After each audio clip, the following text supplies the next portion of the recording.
Assalamualaikum warahmatullahi wabarakatuh. Perkenalkan, nama saya Sipa Nadia, mahasiswa Universitas Singapura Bangsa Karawang, program studi pendidikan matematika dari kelas 7A.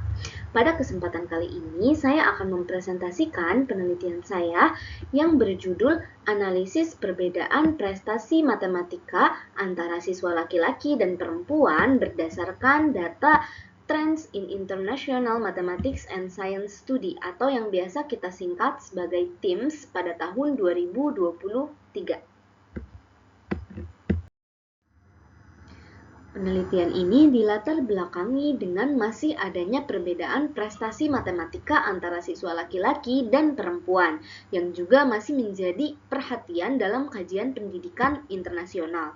Contohnya adalah pada hasil PISA tahun 2022 itu menunjukkan bahwa rata-rata siswa laki-laki lebih unggul 9 poin di negara-negara OECD dibandingkan dengan siswa perempuan. Namun di 17 negara justru perempuanlah yang lebih unggul dibandingkan laki-laki. Sementara di 24 negara itu tidak ada perbedaan yang signifikan. Hasil lainnya dari UNESCO itu menunjukkan bahwa di beberapa negara, terutama di Asia dan Afrika, kesenjangan ini justru berbalik sehingga perempuan ini ternyata memiliki skor matematika lebih tinggi seperti di Malaysia, Kamboja, dan juga Filipina. Nah, ketidakkonsistenan ini menunjukkan bahwa pola perbedaan gender dalam prestasi matematika itu bervariasi antar negara. Oleh karena itu, penelitian ini perlu dilakukan untuk menganalisis apakah secara keseluruhan berdasarkan data TIMSS 2023 terdapat perbedaan rata-rata prestasi matematika antara siswa laki-laki dan siswa perempuan pada tingkat internasional.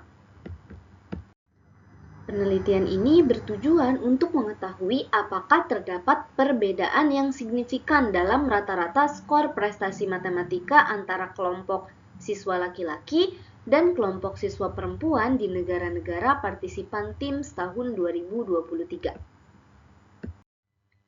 Penelitian ini menggunakan pendekatan kuantitatif dengan metode ex post facto, di mana variabel bebas penelitian ini adalah jenis kelamin dengan skala pengukuran nominal dan variabel terikatnya adalah skor rata-rata prestasi matematika dari data TIMSS tahun 2023 dengan skala pengukuran interval. Nah, data ini diperoleh dari laporan resmi TIMSS tahun 2023 berupa rata-rata skor matematika siswa laki-laki dan perempuan pada setiap negara. Bisa dilihat ya, ini datanya. Di sini ada kolom negara, lalu ada kolom rata-rata nilai untuk perempuan dan juga rata-rata nilai untuk laki-laki. Nah, jadi unit analisis dari penelitian ini adalah negara, sehingga setiap negara itu kan tadi menghasilkan dua nilai yang saling berpasangan ya, rata-rata skor laki-laki dan juga rata-rata skor perempuan. Oleh karena itu, langkah pertama yang perlu kita lakukan adalah menguji independensi. Nah, uji independensi ini dilakukan menggunakan korelasi rank Spearman untuk melihat apakah skor rata-rata laki-laki dan perempuan dari data TIMSS tersebut saling dependen. Kemudian, selanjutnya setelah terbukti dependen, itu kita lanjutkan dengan menguji normalitas. Nah, jadi sebelum uji dilakukan, uji normalitas menggunakan Shapiro-Wilk itu diterapkan pada selisih skor atau skor matematika siswa perempuan dikurangi dengan skor matematika siswa laki-laki untuk memastikan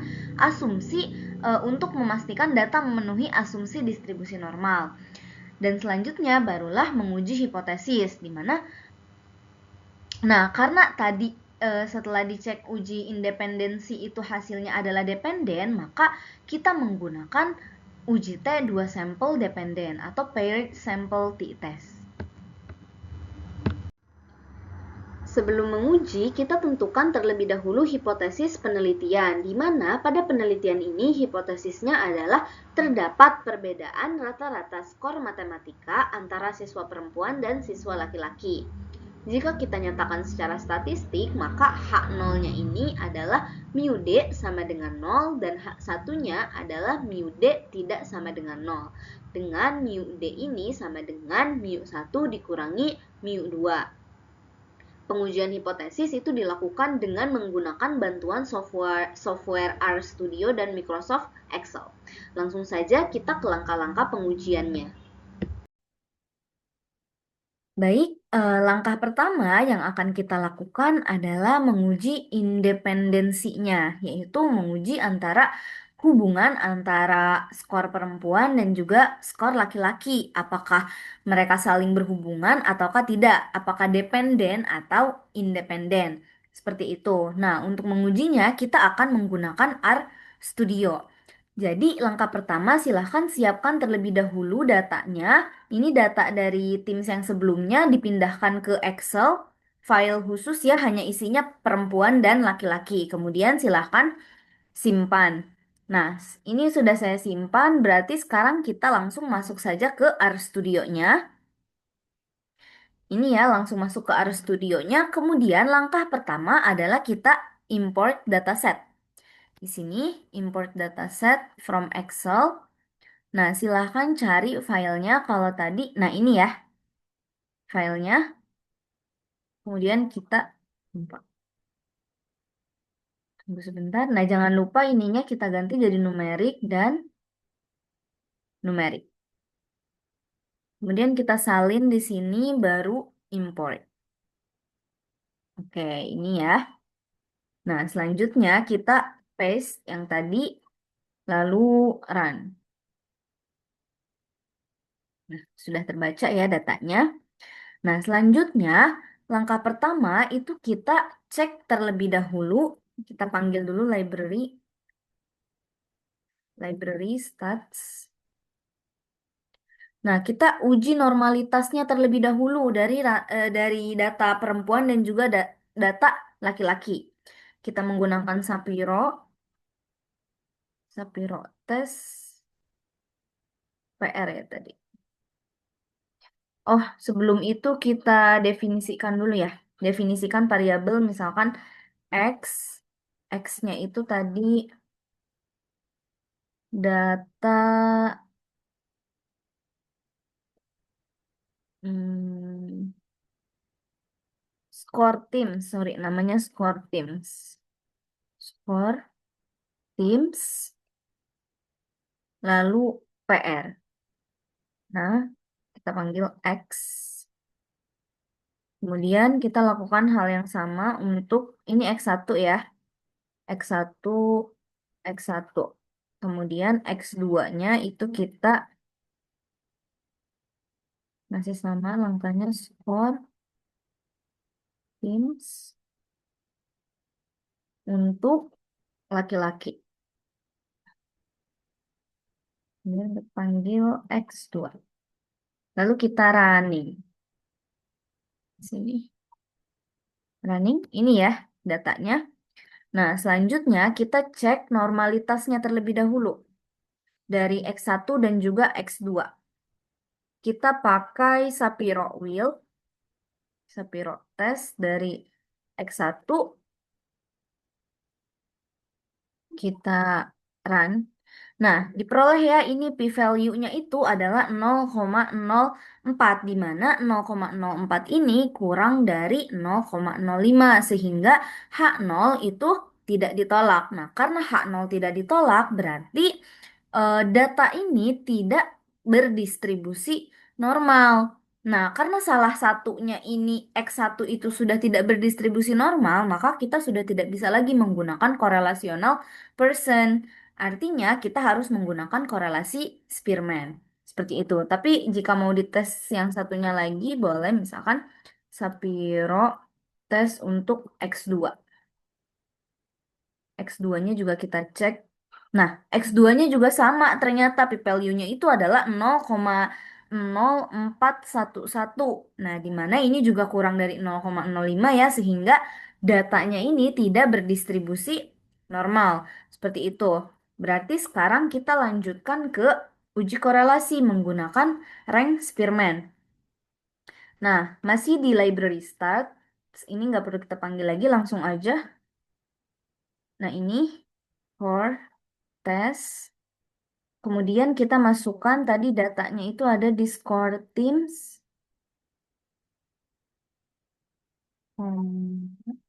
Skor Teams untuk PR perempuan, koma, lalu masukkan lagi skor Teams laki-laki. Ini dua data ini yang mau kita uji korelasinya ya.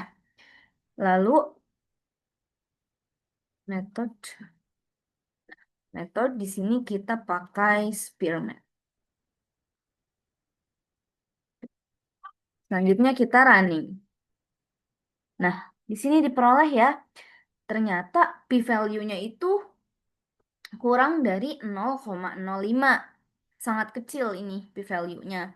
Sehingga karena p-value-nya kurang dari 0,05, artinya itu ada hubungan antara skor Teams laki-laki dan juga skor Teams perempuan. Nah, di sini RO-nya itu adalah 0,9833, di mana nilai hasil ini menunjukkan bahwa terdapat hubungan yang sangat kuat dan signifikan di antara kedua variabel tersebut. Seperti itu. Nah, oleh karena itu, pasangan nilai antara skor perempuan dan skor laki-laki pada setiap negara itu bersifat dependen. Nah, karena sudah terbukti bersifat dependen, berarti bisa kita lanjutkan ke menggunakan uji T2 sampel dependen. Baik, di sini kita akan coba eh, uji perbandingan ya skor rata-rata matematika siswa laki-laki dan siswa perempuan berdasarkan data yang telah ditampilkan sebelumnya. Nah, di sini ada kolom negara yang sudah dirapihkan, di mana negara-negara yang datanya kurang itu tidak dimasukkan. Lalu ada juga rata-rata skor perempuan yang kita misalkan sebagai X1 dan rata-rata skor laki-laki yang kita misalkan sebagai X2. Nah, di sini langkah pertama adalah kita mencari terlebih dahulu selisih antara skor perempuan dan juga skor laki-laki. Atau kita misalkan sebagai beda ya. Di sini kita langsung aja cari selisih sama dengan skor perempuan dikurangi dengan skor laki-laki. Kemudian kita tarik. Nah, sudah ya, kita sudah memperoleh data bedanya. Selanjutnya, sebelum kita masuk ke uji T, kita perlu uji normalitasnya terlebih dahulu. Nah, supaya lebih mudah untuk menguji normalitas, kita gunakan RStudio. Jadi, bisa disalin terlebih dahulu data X1, X2, dan D-nya ini di file yang baru. Di sini, nah saya sudah menyiapkannya, ini filenya, silahkan beri nama X1, X2, dan juga D. Ini data X1 ini skor perempuan, skor laki-laki, dan juga data beda. Setelah itu silahkan disimpan ya. Nah, setelah itu kita masuk ke RStudio. Masuk ke RStudio, lalu silahkan buka script baru ya. Nah, selanjutnya, langkah pertama adalah kita import dataset. Di sini, lalu masukkan data yang telah dipisahkan tadi. Silakan cari di mana disimpannya. Nah, ini ya data yang tadi. Nah, kita ganti terlebih dahulu semuanya jadi numerik. Numerik dan numerik. Kemudian kita salin di sini baru import. Nah, setelah itu kita paste di sini, lalu running. Nah, ini ya, sudah masuk. Selanjutnya, setelah di running, kita eh, uji normalitas dengan definisikan variabel terlebih dahulu. Di sini D-nya itu tadi sama dengan di Teams, data Teams. Tadi apa? Beda kan? Beda. Data Teams. Sorry, bukan datanya, bukan yang ini. Data Teams 2023. Nah, di mana yang D? Lalu kita running. Nah, selanjutnya karena D-nya sudah didefinisikan, kita lanjut panggil library stats, library stats running, kemudian baru kita lakukan uji normalitas Shapiro-Wilk. Shapiro test dari data D. Kemudian kita running. Nah, di sini keluar ya hasilnya setelah diuji normalitas itu nilai p-value-nya 0,8121 yang mana nilai ini lebih dari nilai alfa atau taraf signifikansi 0,05 sehingga HO-nya ini, H0-nya ini tidak ditolak. Karena H0-nya tidak ditolak, maka data berdistribusi normal. Nah, setelah data terbukti berdistribusi normal, maka kita bisa melanjutkan dengan menggunakan uji T2 sampel dependen. Kita simpan dulu ini, lalu kita kembali lagi ke Excel. Nah, di sini ya, kita kembali lagi ke Excel. Selanjutnya kita cari terlebih dahulu, kita isi yang statistik uji ini, D bar atau rata-rata dengan menggunakan rumus average, lalu tarik dari data beda ini, kemudian enter. Nah, kita peroleh nilai rata-ratanya, lalu kita cari standar deviansinya. Standar deviansinya itu kita menggunakan STDVS, kemudian kita tarik lagi data bedanya dari sini. Kemudian enter. Nah, diperoleh standar deviansinya, lalu kita cari nilai N-nya.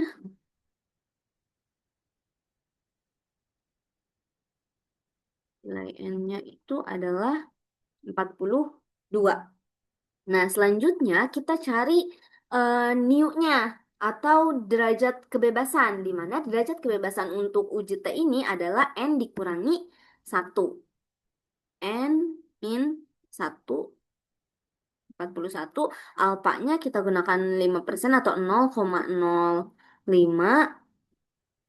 Nah, untuk mencari T alfa per 2 new-nya itu kita menggunakan rumus T INV 2T itu alfa UDF.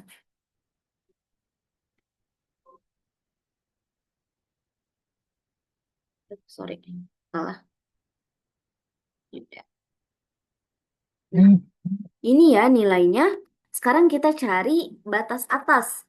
Batas atasnya itu dengan cara D bar atau rata-rata ini, batas atas berarti kita tambah dengan T alpha.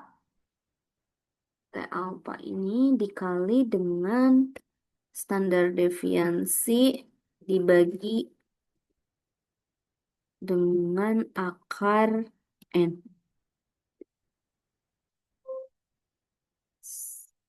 Nah, ini untuk batas atasnya. Sekarang kita cari batas bawahnya. Ini rumusnya masih sama, tinggal disalin aja. Tinggal disalin, tapi kita ganti jadi negatif. Di sini ya, kita ganti jadi negatif. Ininya masih sama, kita ganti negatif. Lalu enter. Nah, karena tidak memuat nol, batas atas dan batas bawahnya ini tidak memuat nol, maka biasanya itu terdapat perbedaan yang signifikan antara nilai X1 dan nilai X2. Tapi kita lanjutkan ke menguji hipotesisnya ya. Kita tentukan terlebih dahulu nilai T kritis. Karena kita menggunakan uji 2 ekor, maka nilai T kritisnya itu sama dengan yang ini ya. Cara mencarinya yaitu T INV 2T lalu sama dengan alpha DF. Lalu enter. Nah, kemudian untuk menghitung T hitungnya, itu kita menggunakan rumus yang ini untuk uji T2 sampel dependen, di mana T TI-nya ini akan sama dengan nilai dari rata-rata D dikurangi dengan mu D, di mana mu D ini tuh 0 ya, dibagi dengan standar deviasi dan per akar dari N. Kita tinggal masukkan saja yang pertama itu kita punya nilai D-nya, lalu D-nya ini dikurangi dengan 0, nggak perlu ya, dibagi dengan dalam kurungnya jangan lupa standar deviansi. Standar deviansi ini dibagi lagi dengan akar dari N. Tutup. Kita coba lihat. Nah, di sini diperoleh nilai tak hitungnya ada. Tak hitungnya itu adalah negatif 3,85308. Selanjutnya kita tentukan nilai peak value. Nah, untuk mencari nilai peak value karena dua ekor berarti kita menggunakan T dis 2T nilai X ya, nilai T hitung dibagi dengan derajat kebebasan. Ini.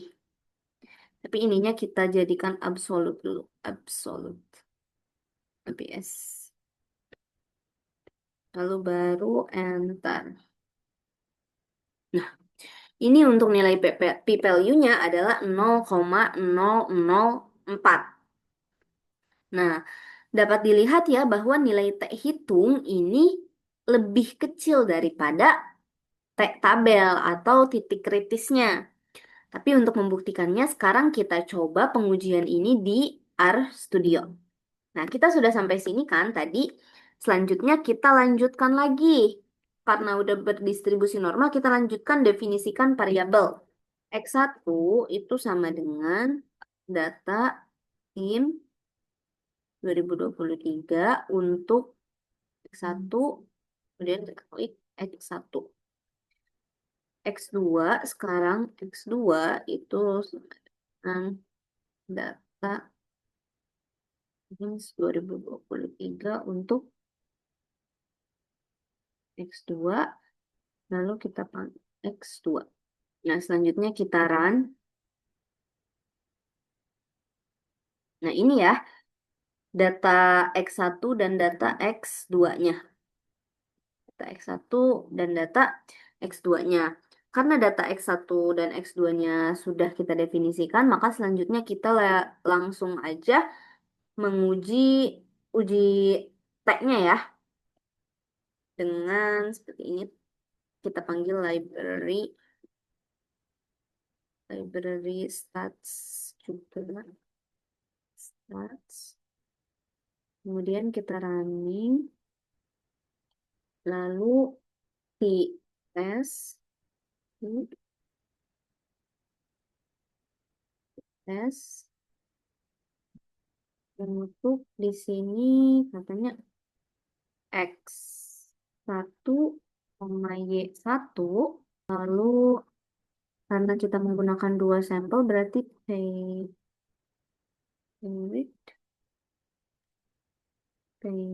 dari sama dengan true.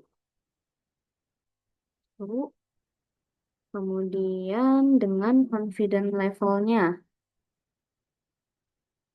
Nah, ini confidence levelnya itu sama dengan 95% atau 0,95. 0,95 alternatifnya alternatifnya itu kita kan menggunakan dua ekor berarti kita two sided. Nah, langsung saja run. Aduh, sorry ini bukan Y1 tapi X2. X2. Nah, kita coba lagi. Nah, diperoleh ya. Di sini data T-nya itu katanya negatif 3,8531 dengan p-value-nya 0,004. Kita bandingkan dengan data Excel yang tadi. Ini ya, hasilnya itu sama. T hitungnya negatif 3,85 dan p-value-nya 0,004. Hasilnya itu sama. Nah, karena nilai T hitung kurang dari T kritis, maka nilai T hitung ini jatuh di daerah penolakan HO, sehingga penolakan H0, sehingga H0 ini ditolak. Nah, karena H0 ditolak, maka kita lakukan ke pengujian ukuran efek dengan ukuran efek Cohen. Nah, di sini rumusnya itu adalah nilai mutlak dari rata-rata selisih dibagi dengan standar deviansi. Langsung saja berarti absolut D kita bagi dengan standar deviansi. Nah, ternyata ukuran efeknya itu ada di 0,59454, di mana di sini ada interpretasinya yaitu termasuk ke dalam kriteria sedang. Nah, tadi kita peroleh ya dengan taraf signifikansi 5% serta derajat kebebasan 41 itu diperoleh nilai kritis sama dengan plus minus 2,019 untuk uji 2 ekor. Sementara hasil perhitungan itu menunjukkan nilai T hitungnya ini sama dengan negatif 3,8531. Begitu juga dengan nilai p-value yang diperoleh sebesar 0,0004. Jika kita gambarkan, maka kurvanya akan seperti ini ya. Ini nilai kritis, titik kritisnya. Karena 2 ekor maka ada 2, dan di sini nilai T hitungnya. Nah, karena nilai T hitungnya itu sama dengan nilai T hitung yang sama dengan negatif 3,8531 ini lebih kecil dari nilai T tabel, maka T hitung itu berada pada daerah penolakan H0. Nah, daerah H0 tidak ditolak itu ada di sebelah sini, sementara yang sebelah sini dan sebelah sini itu merupakan daerah penolakan H0. Nah, karena T hitungnya ada di daerah penolakan H0, maka H0 ini ditolak. Nah, hal ini juga sejalan dengan nilai value yang sama dengan 0,004 kurang dari alfa yang sama dengan 0,05, sehingga keputusan ujinya juga menyatakan bahwa H0 ini ditolak. Oleh karena itu, pada interval kepercayaan 95% terdapat cukup bukti untuk menyatakan bahwa terdapat perbedaan rata-rata skor matematika antara siswa laki-laki dan siswa perempuan di tingkat internasional. Selanjutnya, tadi juga sebelumnya telah dilakukan pengujian ukuran efek, di mana menghasilkan nilai sebesar 0,594. Nah, yang dimana ini termasuk ke kategori sedang. Dengan kata lain, perbedaan rata-rata skor matematika antara siswa laki-laki dan siswa perempuan itu memiliki signifikansi praktis yang tergolong sedang. Nah, jika kita lihat tadi ditanda rata-rata beda atau rata-rata selisih antara skor perempuan dikurangi skor laki-laki, itu bisa kita katakan bahwa rata-rata skor matematika siswa laki-laki signifikan secara statistik lebih tinggi dibandingkan rata-rata skor matematika siswa perempuan. Karena tadi rata-rata beda dari skor ini itu negatif. Seperti itu, maka kita bisa mengatakan skor laki-laki itu lebih tinggi dibandingkan skor perempuan.